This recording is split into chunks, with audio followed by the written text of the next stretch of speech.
उधर छत्तीसगढ़ सरकार घुसपैठियों की पहचान करने के लिए जल्द ही गांव में पंजीयन पत्रक यानी एक रजिस्टर की व्यवस्था लागू करने जा रही है। इसमें गांव के लोगों की जानकारी के साथ गांव से जाने और नए लोगों की जानकारी दर्ज की जाएगी।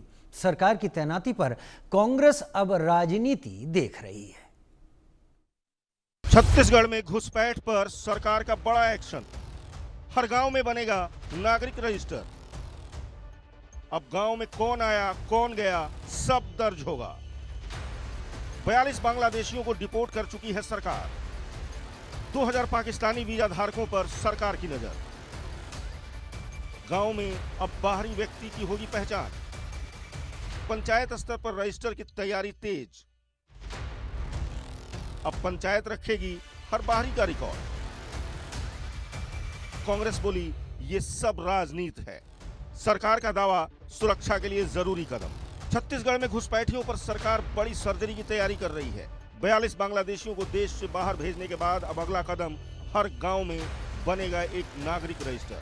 सरकारी प्लान साफ है। गांव में कौन रहता है, कौन बाहर गया है और कौन नया आया, सबकी एंट्री अब पंचायत के रजिस्टर में होगी। लोग इस कोशिश में हैं कि पंचायतों में संधारित होने वाली सारी पंजियों में से कुछ पंजियां ऐसी पंजी भी संधारित हो। सरकार आ है विष्णु देसाई के तो बाहरी आदमी की रोके कुछ योजना लाभ है ओखर लिए ना बहुत कुछ राहत होगी। ग्राम पंचायत स्तर में छत्तीसगढ़ अपन बाहरी राज्य के जो आदमी आते हम अपन खुद के छत्तीसगढ़िया मन ओकर से लाभ से वंचित होवत है। अगर बाहरी आदमी रुक जाइए ओकर जानकारी अगर नहीं मिली ना तो कौन कहाँ के कौन कैसे देना योजना का लाभ कतको वंचित हो जाए। हमारे आदमी है बाहर आदमी ओकर योजना का लाभ पावत है और वही में राज करते मानवे था। अब तक गांव में कोटवार के भरोसे पहचान होती थी, लेकिन कई लोग जानकारी या खबर नहीं देते थे। लेकिन अब लोगों को लगता है कि रजिस्टर से व्यवस्था बदलेगी। गांव में और रुक गांव में किसी के घर किराया में या मकान लेकर उस पर बस जाते हैं। उसके बाद में फिर वो लोग कई मतलब अंजामों को मतलब एक कई घटना को अंजाम देते रहते हैं। तो इससे अच्छा है कि सरकार इसके बारे में अच्छा कोई ये करे, ठोस कदम उठाए।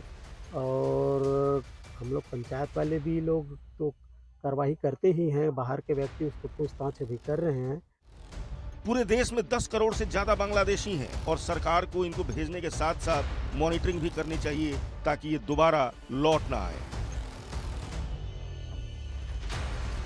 सबसे पहले तो सरकार ने जो कदम उठाया है इसका मैं हार्दिक अभिनंदन करता हूँ, स्वागत करता हूँ। बांग्लादेशी घुसपैठियों के दृष्टि से अगर आज देखा जाए तो पूरे देश भर में 10 करोड़ से अधिक बांग्लादेशी घुसपैठिए है, रोहिंग्या घुसपैठिए है यहाँ पे।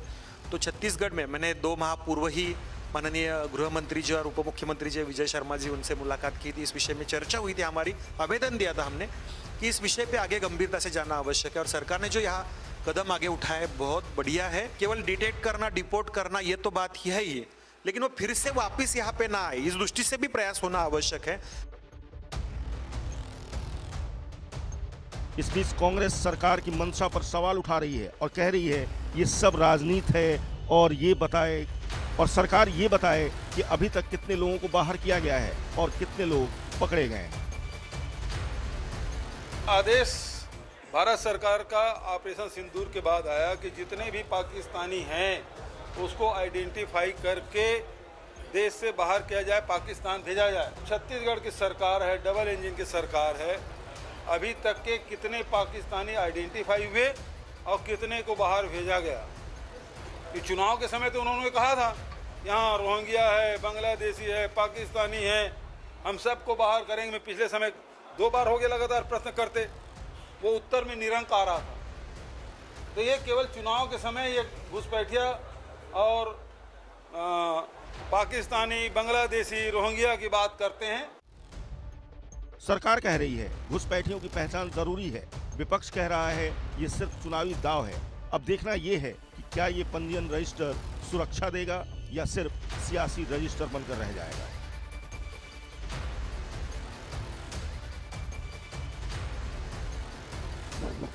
सरकार कह रही है घुसपैठियों की पहचान जरूरी है, लेकिन विपक्ष कह रहा है ये सिर्फ और सिर्फ सियासी दांव है।